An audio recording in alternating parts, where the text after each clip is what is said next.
quando a palavra do Senhor nos diz assim, em 1 Coríntios, capítulo 13, versículos 4 a 8.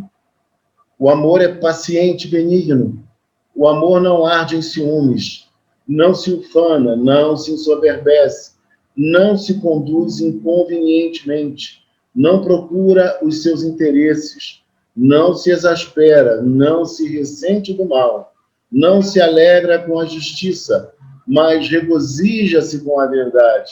Tudo sofre, tudo crê, tudo espera, tudo suporta. O amor jamais acaba, mas havendo profecias, desaparecerão, havendo línguas, cessarão, havendo ciência, passará. Um grande compositor da música popular brasileira, não posso negar para vocês que é um compositor que eu tenho uma grande admiração. Ele escreveu da seguinte forma: se alguém perguntasse o que é o amor para mim, não sei responder, não sei explicar. O compositor tão conhecido, um grande poeta popular, ele diz que se alguém perguntasse para ele o que é o amor, ele não saberia responder, nem tampouco explicar o que era o amor. Mas o apóstolo Paulo, ao escrever o capítulo 13 de 1 Coríntios, ele utiliza uma palavra do grego koiné, que é a língua do Novo Testamento, a palavra é ágape. Então, o apóstolo Paulo fala que esse amor de Deus é o amor ágape, e que nós também deveríamos nos amar com essa qualidade de amor, com esse amor tão extenso, tão profundo, tão maravilhoso e belo. Porque o ágape é o próprio amor de Deus. É um amor que não é a mera emoção. É mais do que um sentimento. É muito mais do que sentir um frio na barriga, um suor nas mãos, o coração batendo acelerado. Talvez você diga, pastor, eu senti exatamente isso quando eu encontrei a minha amada, quando eu encontrei a minha esposa. Eu diria para você que isso também faz parte. O coração se acelera, a gente sente as mãos suando, a gente fica um pouco tenso, tudo isso ocorre. Mas o amor, ele é muito além do que um mero sentimento. Eu costumo dizer que o amor, ele é um modus vivendi, ele é um estilo de vida. O amor é uma decisão, e digo mais, é uma decisão persistente. Por esse motivo, o amor, ele é, acima de tudo, uma expressão de alguém que, na verdade, conheceu o amor e não consegue ficar com tanta riqueza para si mesmo. É preciso se doar, é preciso se entregar, é preciso se relacionar. O amor não encontra plena existência ficando autocentrado, ficando fechado em si mesmo. Então, o amor é, acima de tudo, decisão. O amor é um estilo de vida. Isso é importante que nós entendamos. Por isso que o apóstolo Paulo vai dizer mais à frente que o amor tudo suporta, tudo crê, tudo espera, e que o amor também não se exaspera. Voltando ao compositor que mencionei acima, ele também diz assim: até hoje ninguém conseguiu definir o que é o amor. O compositor, por quem tem tanta admiração, ele não se deu conta que o apóstolo Paulo, inspirado por Deus, e somente uma pessoa inspirada por Deus é capaz de fazer o que Paulo fez. Paulo foi capaz de definir o que é o amor. Paulo começa nos dizendo que o amor, ele é paciente e benigno. E por que o texto fala para nós que o amor é paciente? Porque o amor precisa buscar a paz nos relacionamentos, semear a paz, construir a paz. O amor, ele nos dá a condição de suportar as provocações sem perder o ânimo.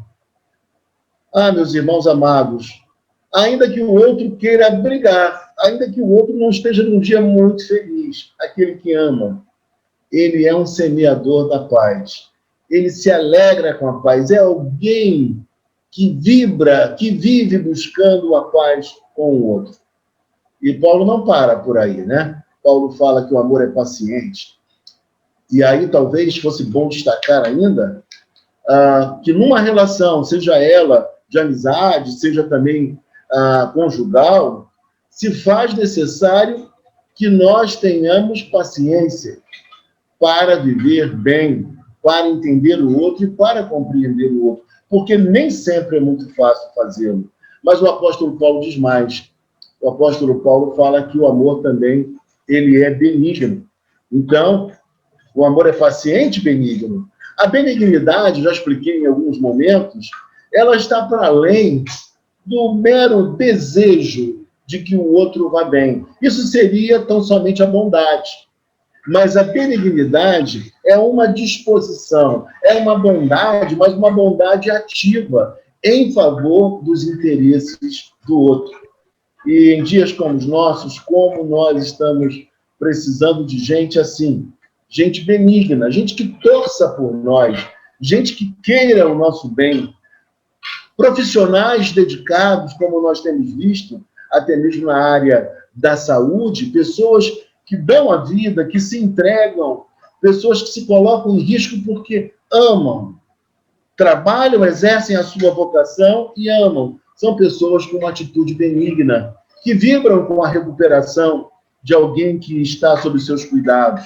Portanto, meus irmãos, o apóstolo Paulo, ele diz que o amor é paciente e benigno. Se alguém não torce pela alegria do outro, esse alguém precisa rever a qualidade do amor e se realmente está amando o próximo.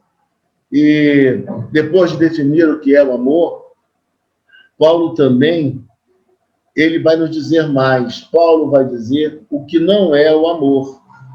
E Paulo diz que o que o amor não faz, Paulo vai dizer assim, o que não é o amor? O que o amor não é? O amor não arde em ciúmes, não se ufana, não se ensoberbece, não se conduz inconvenientemente, não procura seus interesses.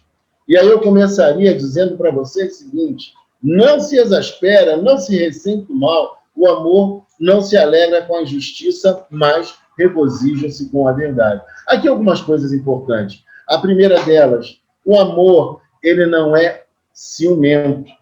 Ele não fica triste com o sucesso do outro. O amor é bem resolvido.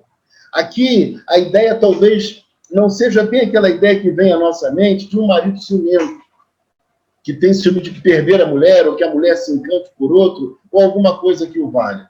Mas aqui, a ideia que nós temos que desenvolver é que o amor não permite que nós fiquemos entristecidos quando o outro cresce, quando o outro se desenvolve, quando o outro se vai bem na vida. Isso é algo, muito pelo contrário, que vai trazer satisfação, que vai trazer alegria ao nosso coração, quando um ente querido, quando um amigo, quando um colega, quando um familiar, ele cresce, ele consegue galgar novos postos na sociedade, quando ele está feliz no amor conjugal, quando ele está indo bem em casa com seus filhos. Isso é motivo para nós de felicidade. Não pode haver, de maneira alguma, ciúme.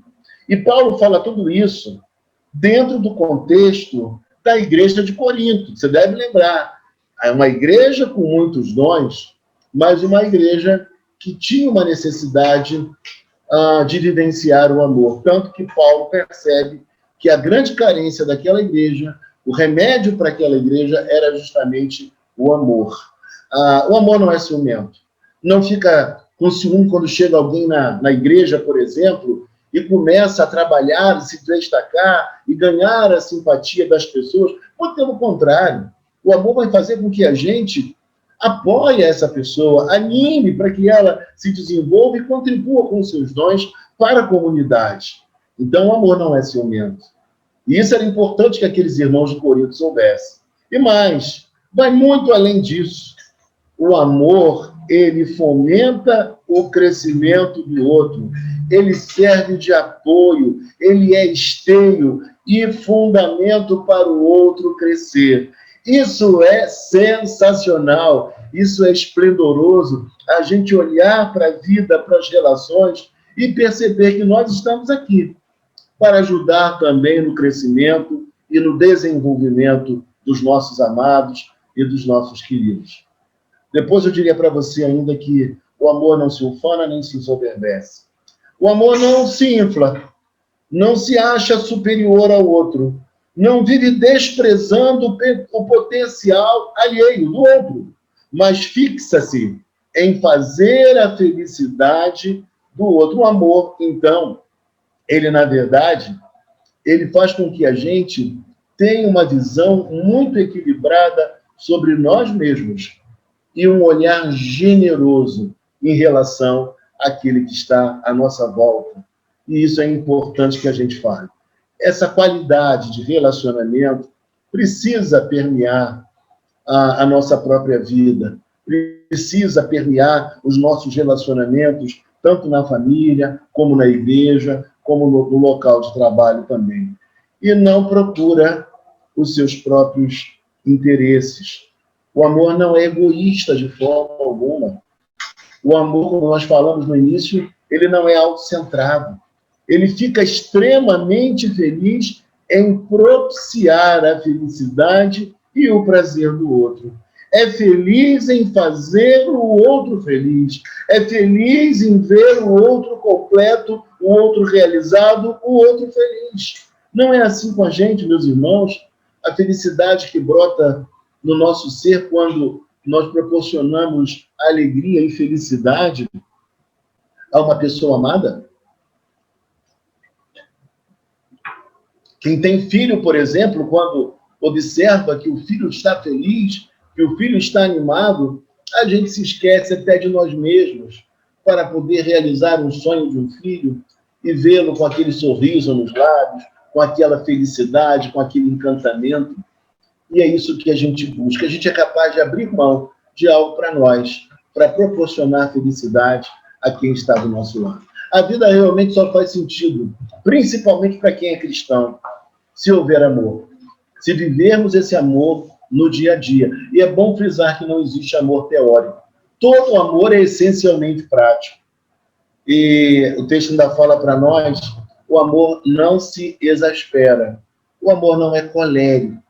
O amor não é enfurecido, mas sim equilibrado e temperado. Isso é uma outra qualidade muito importante para nós vivenciarmos, desenvolvermos nas nossas relações. Existem pessoas que elas transitam de um amor profundo, dizem elas, para no momento seguinte olhar para a pessoa e dizer que aquela pessoa não tem valor algum. Migram de uma posição para outra de uma maneira muito rápida. E a gente fica pensando, essa inexistência de constância talvez seja uma grande prova que esse amor precisa ser revisto. E mais, não se ressente do mal, não se ofende a toda hora. O amor também, por outro lado, para equilibrar, ele não pode ser hipersensível. Porque se nós formos hipersensíveis, nós vamos nos decepcionar toda hora com o outro, vamos ficar entristecidos com o outro, não vamos ser perdoadores, não vamos compreender que assim como nós falhamos, o outro também falha.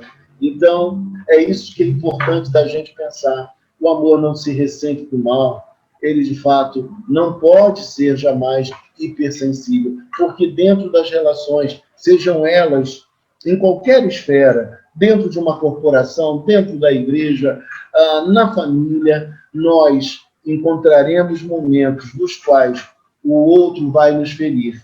E nós, de forma madura, precisamos desenvolver um amor bíblico, um amor que entende e que compreende também as fragilidades do outro.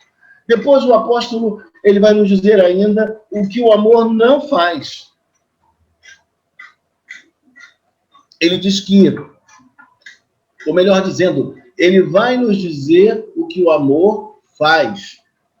E o que é que o amor faz? O que o amor faz? É a pergunta. O amor tudo sofre, tudo crê. O amor tudo espera, o amor tudo suporta. Tudo sofre Porque o amor nos dá a condição de abrir mão de um direito em favor da alegria do outro. E eu lembro de uma ocasião, acho que já contei até para os amados, uma ocasião eu entrei numa loja com a minha filha, depois do colégio, e a minha intenção era comprar um sapato para mim. E olhei, apreciei um sapato, gostei dele, mas quando eu olhei para o lado, eu vi minha filha encantada com as sandalinhas coloridas, bonitinhas, e eu parei, pensei, falei, ela está precisando também de calçados, eu acho que eu vou comprar para ela. Acabei achando que eu poderia postergar aquela compra, aquela aquisição para mim, e acabei saindo da loja, se não me engano, com 2 sandálias para ela.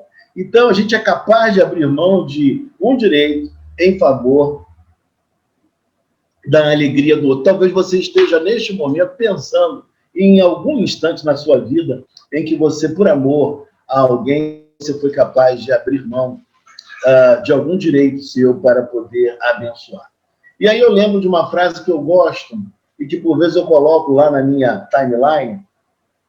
É possível dar sem amor, mas é impossível amar sem dar. É impossível amar sem dar.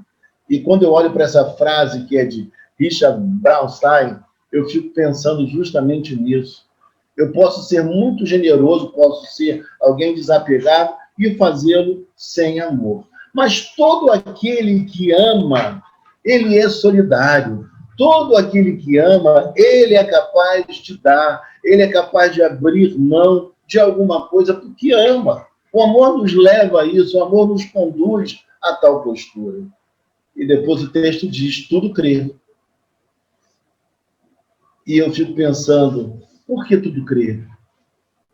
O amor acredita sempre que tudo será superado, que os problemas vão deixar de existir, que vai passar, que a gente vai se entender, que a gente vai se compreender, que dias melhores surgirão.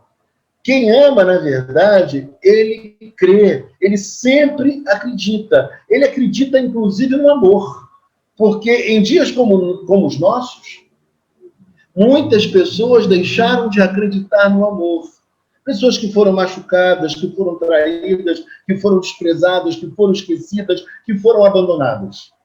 Mas o amor de verdade, ele tudo crê. Ele crê até mesmo quando o quadro é um quadro de desesperança. Por mais que ele tenha sofrido, que ele tenha se machucado, mas ele volta a acreditar na possibilidade de relações bem construídas, de amizade, de afeto, de carinho, de amor. Então, ele sempre crê.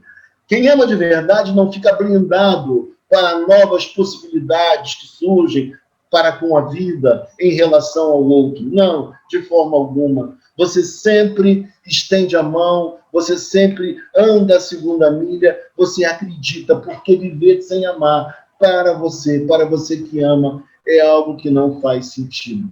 Não dá para viver sem amar. Não dá para viver sem acreditar na construção de relações frutíferas e abençoadoras.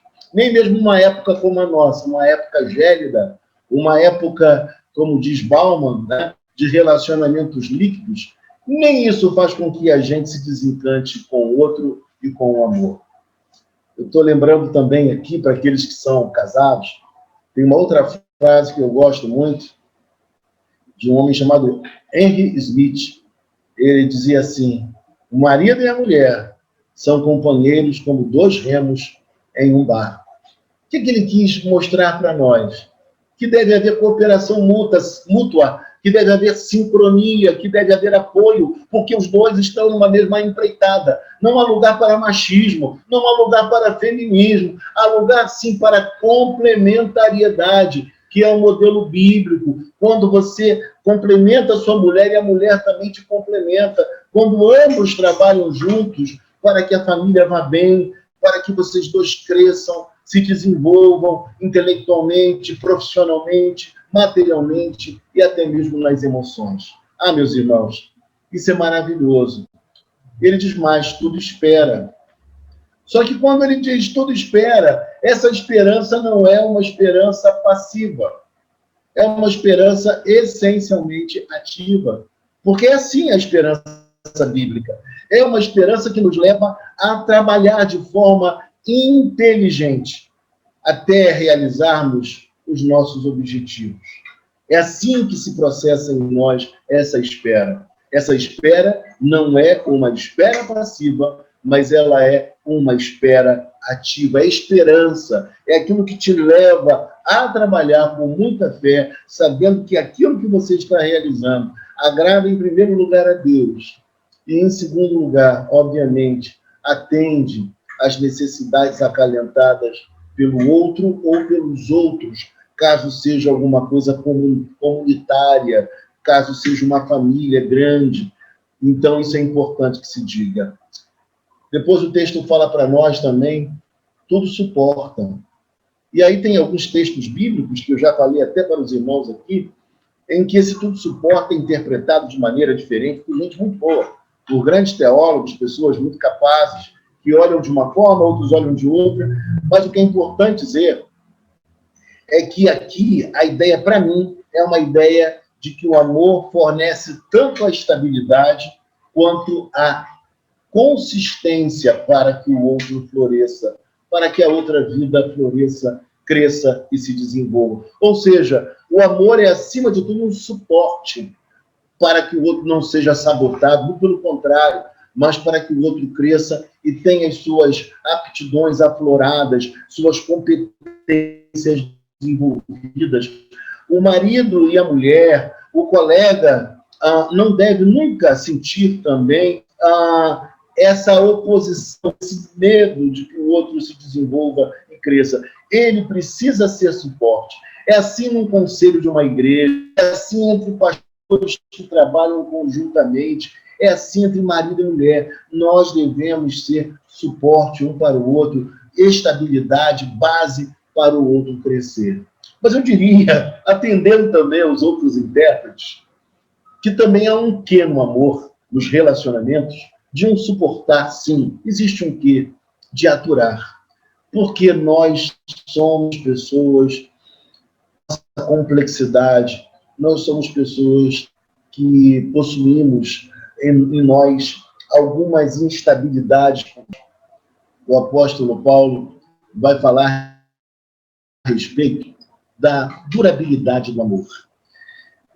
E quando a gente pensa na durabilidade do amor, o texto diz lá. Mas para as pessoas que são dessa sociedade maior, elas entendem o amor como algo transitório, passageiro, algo que hoje você sente, amanhã não sente mais, que tem uma certa durabilidade. Tem alguns que dizem, inclusive, que o amor vai durar apenas 3 meses ou 3 anos. Mas eu diria para você que o amor verdadeiro ele não dura 3 anos. E nesses dias parece que duram 3 meses, porque as pessoas se movimentam com tanta rapidez, principalmente os relacionamentos sexuais, amorosos entre um homem e uma mulher.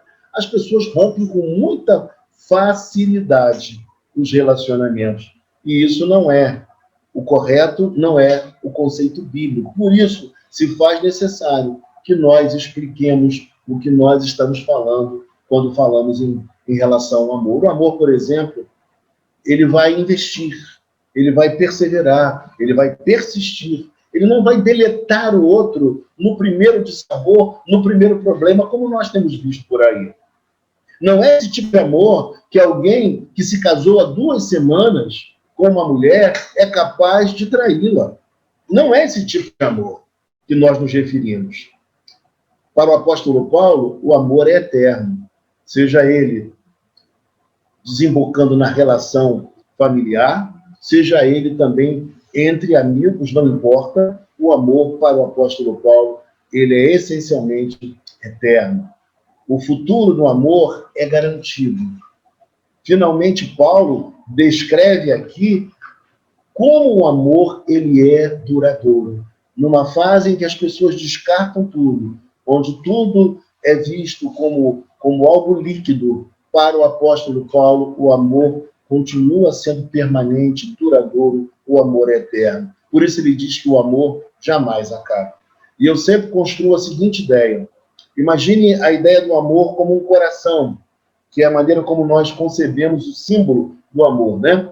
Imagine você que o amor esteja embaixo e uma construção tenha ruído e soterrado o amor. Se tirarmos todos os destroços, vigas e tudo mais, pedras, tudo que estiver ali, e encontrarmos o amor lá embaixo, o amor ainda estará ali como um coração batendo, desejoso de novamente amar. Ainda que uma tragédia ocorra, o amor, ele persiste, o amor permanece. Portanto, meu amado irmão, minha amada irmã, nesta noite, o que nós queremos refletir e concluir é dizendo que o amor é algo necessário em dias como os nossos. Dias de sofrimento, dias de dor, dias onde muitas pessoas demonstram uma grande indiferença, uma frieza absurda, mas em contrapartida, nós encontramos também outras pessoas muito sensíveis, muito empáticas, muito amorosas, que se dedicam de maneira altruísta àqueles que sofrem. Pessoas que estão indo ao encontro, mesmo correndo um certo risco, para poder amar, para poder se doar. Que Deus possa nos abençoar como igreja, como família, como casais, de acordo com a nossa vivência, o nosso caso específico, e que nós possamos viver esse amor durante toda a nossa vida, nas nossas relações. Que quando alguém lembrar de você, não lembre que você era o mais bonito, não lembre que você era o mais inteligente, que você era o mais culto, mais rico, mais preparado, mas que lembrem de você, que você tinha uma marca essencial, e essa marca era o amor. Que os amigos lembrem que foram amados por você, que os filhos, se você os tiver, da mesma forma. Se o cônjuge você tiver também, pense assim a seu respeito. Que assim seja a nossa vida, as nossas relações cotidianas também na igreja. Eu acho que é uma marca que deve ficar em nós e deve estar na lembrança de todas as pessoas que passarem pela minha vida e pela sua vida também. Como é bom ser lembrado como alguém que, acima de tudo, amou. E isso faz toda a diferença no mundo, principalmente em dias como os nossos. Que Deus nos abençoe rica e copiosamente em nome de Jesus Cristo.